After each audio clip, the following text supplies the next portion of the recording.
Thank you.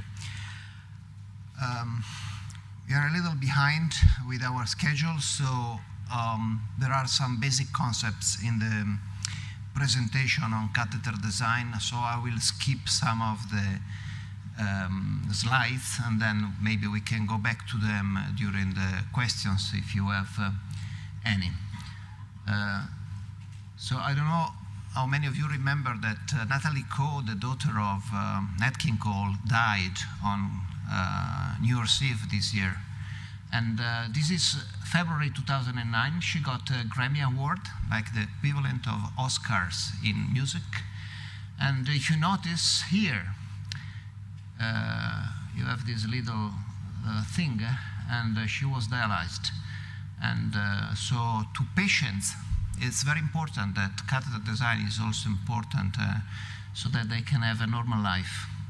Then she got a transplant in May 2009, but she unfortunately then died of rejection and other complications. But I think this is the ideal situation when we consider the patient perspective, that she was able, while being dialyzed with a catheter, just to go out and get her prize.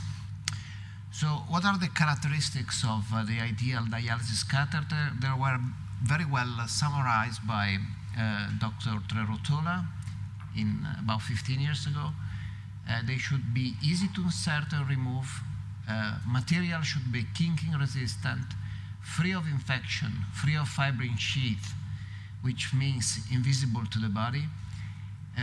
It should not cause venous thrombosis and or venous stenosis. It should deliver high blood flow, ideally over 400 mL per minute, and reliably. No recirculation, durable, because some of the catheters will go on for months or years.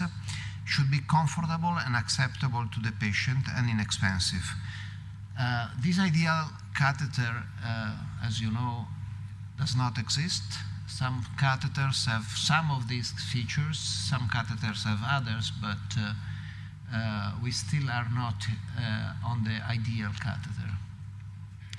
Considering performance, what is very important is the diameter. As you see, when you all have an increase in diameter from 2 centimeters to 2.1 centimeters, this is, sorry, an error. So 2 centimeters to 2.1, oh, sorry, millimeters. That's correct. 2 millimeters to 2.1 will increase the blood flow by 20%. And a 100% diameter increase means an increase in flow of 16 times. So new designs that can increase the diameter while keeping the shape of the catheter in the same way is a major technical improvement in design. And regarding the length, we should remember that flow will be reduced by 50% if the length is doubled.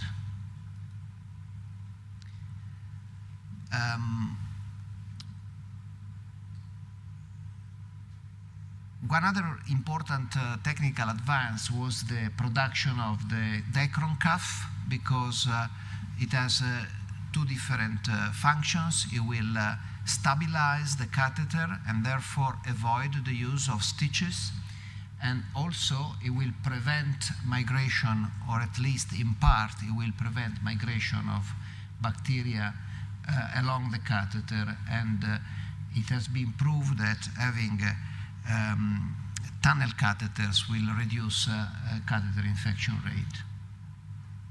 Then when we have to compare the design, we should consider differences between non-tunnel and tunnel catheters. And one difference is the cuff, but also the material and the shape of the tip.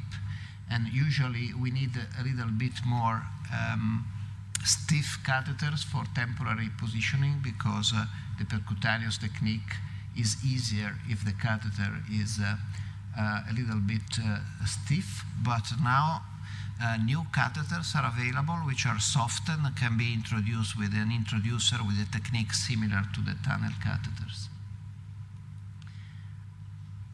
This is a typical catheter. This is particular because there is the third lumen, which can be useful when you have a patient in the intensive care unit or admitted to the hospital, because you will avoid stitching and making blood draws from the arms if you want to preserve the veins of the arms.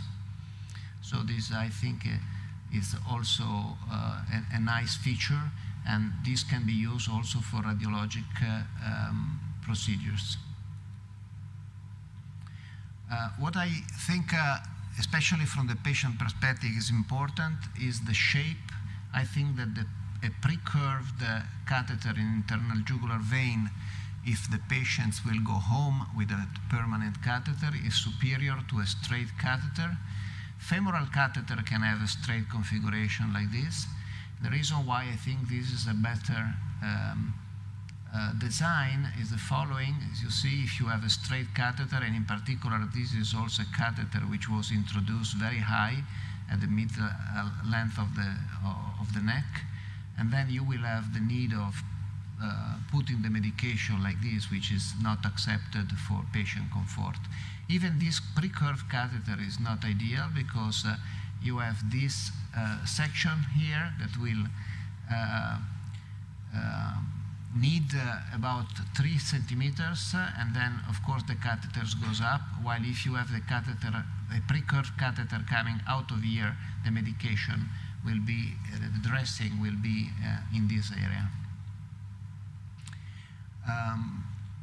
Going back to tunnel catheters, I think a very important feature, not of the catheter itself, but of the materials that come with the catheter, is the technique of introducing the catheter, which can be through an introducer, or you can have over-the-wire insertion. I think that either one of these two techniques are good because they are safe and they avoid air embolism. I usually put catheters through a valved introducer, which I think is very convenient, and then a peel away. Although you always have to check if the valve is functioning. I had one case where the introducer was defective and it was not working properly. So don't trust all the time what you have, but always check if it is working.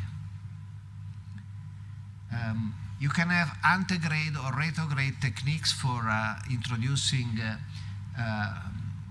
tunnel catheters. I think that, but this is my own preference, that retrograde tunneling is superior, because you can decide, you put the catheter first, you decide where the correct position of the tip is, and then you make the tunnel.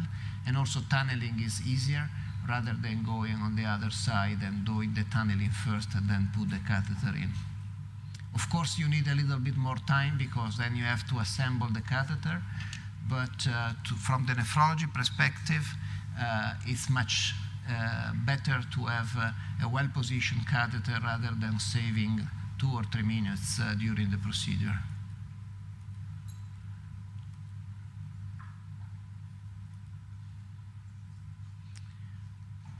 As you know, we can have single lumen catheters, which were very popular in Italy especially, but now are going replaced by the new double lumen catheters, which are they are working very well, and especially when you already have a temporary catheter and you make an exchange, putting a second catheter can be more complex, but still can be done. But I would say that my personal preference is going for a double lumen catheter, but this is also a very good approach.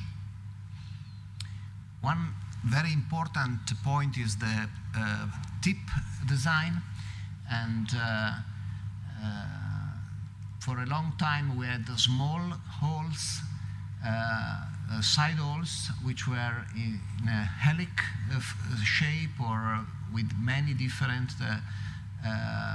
little holes, like in this picture. And on the other hand, you have catheters with no holes, with no side holes, and we have catheter with just one big side hole. The problem of these small side holes is that very easily the heparin will get out of here, and also blood will circulate within this tip at a slow, with a slow velocity, and this will increase the possibility of having thrombosis in the tip. And the other important point is how the two lumens interact. So we have had the split tip design that tended to reproduce the two single catheters, like the Tesio catheters, and then we had development of that, this is the traditional step tip, and if you increase the distance between the two holes here, you can have lower recirculation. And now, more recently, we had the palindrome, and also there is another similar catheter with the two tips which are at the same level but with lower circulation, and those are called symmetric tip.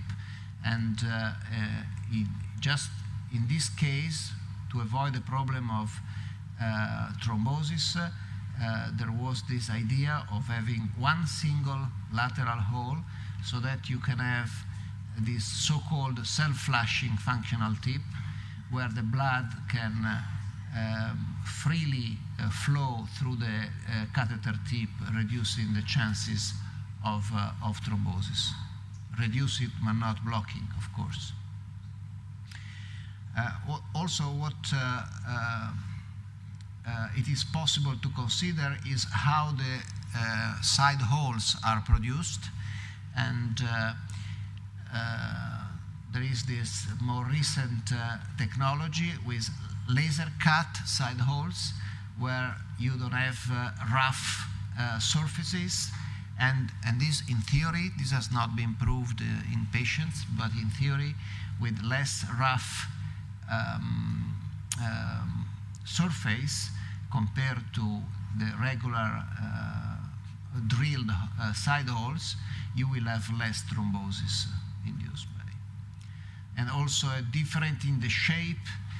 You see, it's more round. This is the last improvement in the symmetric tip catheter, compared to this side hole, where you have sharp edges, apparently will reduce the possibility of platelet activation and thrombus formation. A completely different tip in design of catheter tip is this catheter, the Centros catheter, where you see the idea is that by the shape, the two tips will stay in the middle of the superior vena cava in this case, or right atrium. So I would put this catheter a little bit lower than it is in this design. There are a few studies comparing tips design, and this is a very old one, about 15 years ago, but is a prospective randomized trial, which is kind of rare, so that's the reason why I decided to show it to you. And this was comparing the H-split and the OptiFlow catheters, and it had 132 patients, and blood flows were slightly better for the split tip. You see 433 compared to 414 is statistically significant, although clinically my evaluation here is that both catheters are performing very well because they're over 400 mL per minute, while recirculation was better with the step tip catheter. Was better for the split tip catheter, while with the step tip was 8%. And total late complication were lower also with the split tip catheter, 25% versus 42%. And catheter survival was higher in the split tip group. So this kind of moved most of the catheters back in the year 2002 and in that time from step tip to split tip. And this is just are the figures of what I just showed to you. And this is a more recent 2008 comparison of the split tip. So that's the good catheter we had in the previous study with the new symmetric tip catheter.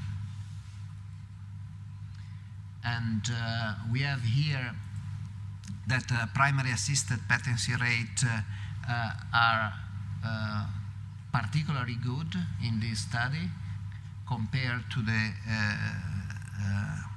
hemosplit, and you see it's quite significant. We have here 200 days, that's 50% compared to 90%.